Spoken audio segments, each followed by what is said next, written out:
Hey again. So, as usual, natural rights, um, being the right to own yourself, that you do own yourself, um, how this battle ties into the power structure, past and present, and this whole control mechanism. Uh, but I'd like to start out, obviously, with anthropology and archaeology, and the structures that we're finding all over the world. With new satellites that can pierce through topsoil, we are finding grids of cities everywhere, underwater, above land, um, off the coast of India. They're off a port city off there. It's Barkik. In India, off the coast of there, they found a city, supposed Kirkesh, the god Kirkesh, Krishna, another way of saying it, that this his city, which they talk about going underwater, you can find it in all the older text. They refer to this, and we find all these similarities through all this text that is showing. And when I talk about a deluge is a flood. Could be brought on by the ice age, could be brought on by a lot of things. Quick melting of the polar ice caps. We know that this happens, and archaeology and geology and science all tie this in, and it really comes down to connecting the dots. It's pretty much right there. The problem is what they try to do is separate everything. I mean, it's really all tied in. This big control, in our voting system, people lacking the ability these days, kind of like when this is just when we talk about the Enochs or the Sumerian tablets and the translations and Adum, which would be Adam, Eden.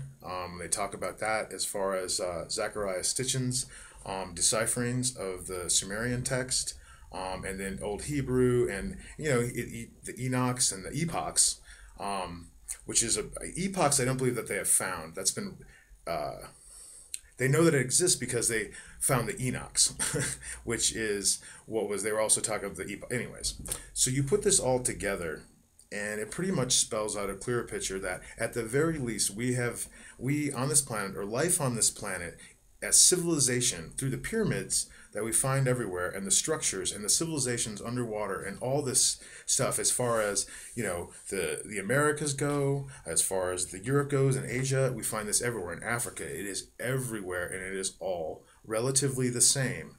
And a lot of this dates back, and the text talks about Anunnaki, the Anunnaki coming, Enki being the god from the water that came from the sea, and Lil being the supreme commander, both sons of Anu, the ruler of Nibiru, which is where supposedly our we came into play.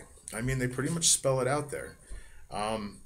And if you look at the science that we have today, and you look at just even some of the hieroglyphics and some of the mythology about even about interbreeding, about genetically attaching body parts from other species. You can look at this stuff. This doctor out of the Mayo Clinic actually did that with dogs in the 70s, I believe, where he took a German Shepherd and another dog, and he attached them. Now, it only lived for like 3 weeks, but the point being, the technology is there. I mean, these things aren't sci-fi. They may seem like it to somebody who just, if you don't look at what they can do, anything that we're seeing now, this is in the 70s, mind you. Just have to imagine that technology is probably 30 or 40 years further than that. And as the general public, that's the standard. You put these all together, and it spells a different history. And it forms that this is a lie. And if you look out your window, The Matrix is the perfect example. The movie, art imitating life or life imitating art. I mean, however you decide to look at it. But we know that this history is a lie. The facts do not add up. You can look into quantum physics. Quantum physics will even show you. that what we presume to be reality, that we're just seeing things through visible light, which is carried by waves, which is the five senses, which we're only in touch with so many of those, and that comes into the genetics, that X waste that they talk about, that does not is of no use because they don't understand it. And that's another ploy to patent the genetic. They're trying to patent the gene for life, for humans. So far, they really haven't been able to do it, but eventually they will, legally. And so you have to start looking at things, I guess, from a moral standpoint and an ethical standpoint. And it takes a lot of time. I mean, I can't even spew out all the things that of how I come to my conclusions. I could write a book about where I take my stuff from and where I source it, but for doing this and trying to do it under 10 minutes, I can't really do that. But you can research all this stuff yourself. It's all out there. It's all out there. I mean, mainstream archaeology, the textbook archaeology, of course, doesn't say this, but you can even look at all the other people that have all these things. They just won't let it in. It clashes with Darwinism. It's not to say that evolution does not exist. But what the point is that there is something that does not. You can look at our own genetic code. We're the only species with 253 genomes that are you can't find anywhere on this planet in any other species. And what people perceive as gods, to me, are just aliens. It's just this whole thing about all being one. And so I can't really present to you how I come up with all my conclusions. What I'm really trying to get to is that the real is there. And you have to look at it. You have to take in all the information, and decipher through it. And come to your own conclusions. No one else can really tell them. I believe one thing at a time, and then I find out more information. So it's ever changing because we're walking through the dark here. There's been a conspiracy and a lie to control. You can, and if you don't think that you're a slave, look at your birth certificate, the original, not the one that you get printed off at the stamp. The original. It is a document of maritime admiral law that because you were born from your mother in the water, you are basically a product code. That's how we get United States bonds. That's how we trade treasuries and stuff like that. It's based on the population of you. Your mother made a contract by signing the birth certificate that makes you a corporation, a person. And notice in your birth certificate, all your corporation, all your letters are capital.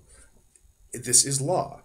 Look, you think I'm lying? Look at it. It's there. These are just simple facts. But what the general population doesn't understand is that they do this stuff all legally, quote unquote, legally. You sign a contract. It's a paper thing. The District of Columbia is a corporation, the corporation of the United States. Look at the legal terms for it. The United States is a corporation. We, the people, keep it in check. However, we, the people, have been lied to. And so how can you make a decision about anything in the bigger picture if you can't understand where you came from, how big the lie is? I mean, I'm not making shit up. These structures exist. Look at it anywhere. It's there. Look at the largest pyramid in the world so far to date that they have found, which is a Mayan that they didn't know because so many of these things are under. Like I said, deluge. Deluge is a flood. This thing says, and there are two that are spoken in the text, and this is okay. The History Channel would report that there are 2,000 different flood stories, okay? All right? What we're saying is there's 250 some odd flood stories, really, if you break it down, but they take place at the same time from different regions. And when you find these structures in all these regions, you can really come to only one conclusion. One conclusion, that it is either there or it's not. And I'm not talking about the metaphysics or the David Icke stuff and then what we are about, all being one. Which is why I fundamentally believe that you need to treat the next person with as much kindness as you can, even if you don't like them, because ultimately, the theory and the philosophy is that what you do at present sets in motion what happens into your future. But no point in spending any time at this, about thinking about the past. You learn from your mistakes and you kind of move on, but you have to be open to new information that may counter. After I say things and I'm so sound about them, the new information comes in. Yeah, I have to set my my ego aside and admit my wrong because I'm just a person. I'm fumbling through the dark here. like most of us. However, there are so many of us now, and there are so many real scientists that do real research and aren't afraid to say and bring their conclusions to light, to take the truth to where it goes. And all the truth leads to one singleness, that there has been earlier civilizations, much earlier. Sumer was not the first.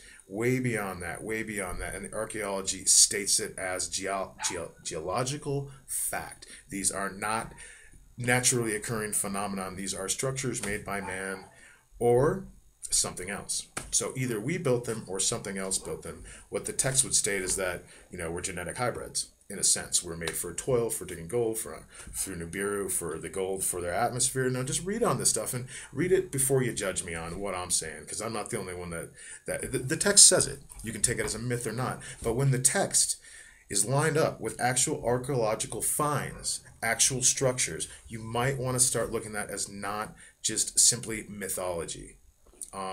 More to it, because they did not write it as mythology.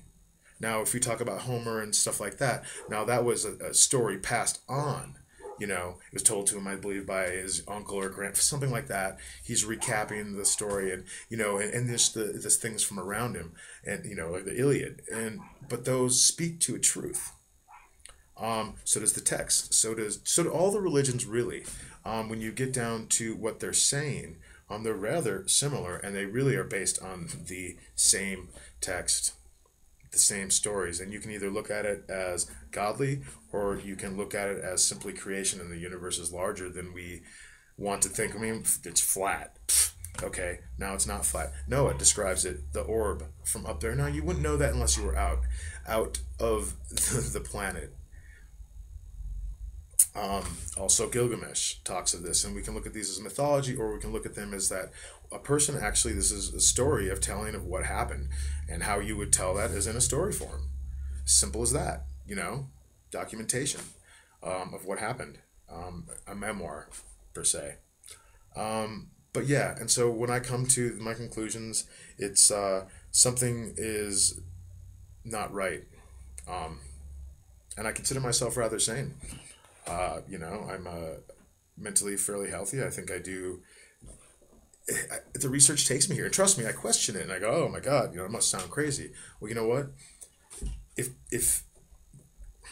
If once you do the research, and once you can only come to a conclusion, and others know about this, and information and knowledge are what they control us with, you are powerful. And we are one. So I don't really know how to express this, but my whole point is that to get out and find out this information, to protest, to do those things you have to do, to stand up, to voice, to tell the next person, regardless of the ridicule. You got to speak the truth. That is the problem. When no one speaks the truth, insanity rules, and this is insane and inverted.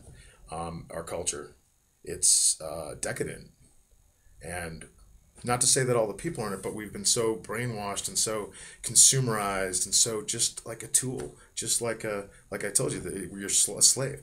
It is a backdoor slave. Another fact, just as I leave this with another fact. So we hold 25% of the prison population. You know how we compete? We know why we don't have production here. Look at who produces all the armor, the helmets, the bullets. Prison workers in the United States. That's how we compete with other countries. We are becoming a prison population, a police state. This is how it is reflected in the current. It's obvious, it's blatant, it's everywhere you see it, and if you don't stand up now, the boot will come. It is simple as that. The boot will come no matter what. But like I said, this is my belief is we're all one, and we live forever in a sense. And this is just an experience, and you can either, call it a test, call it whatever you want. I choose to try to face the truth at whatever the consequence may be, because I would rather look at the truth than live a lie, and that is the purpose of everything I do, and to express to other people that one person, if I make all these videos and 99% of you guys think I'm a fucking jackass, that's fine, but if one of you wakes up from this and starts to then this is a success. And that's the way I look at it. It's a success. And that is the power of one. to motivate. You know, it's a steamroll effect. You keep going. Many Americans are waking up. Many people around the world are waking up. Sadly, in America, we have been consumerized to and brainwashed through TV. I haven't had TV in like 4 years now. I watch documentaries. I source out my stuff and I look for it. But wow, I've watched some TV and I feel like my brain I get a headache almost from watching it. It's just so dumbed down and PC'd and not real and fake, and it tells a tale that is not really what's going on in the world. It is a lie. But you can find the truth out there, and I hope that you do. And anyways, thanks for watching, and yeah, thanks.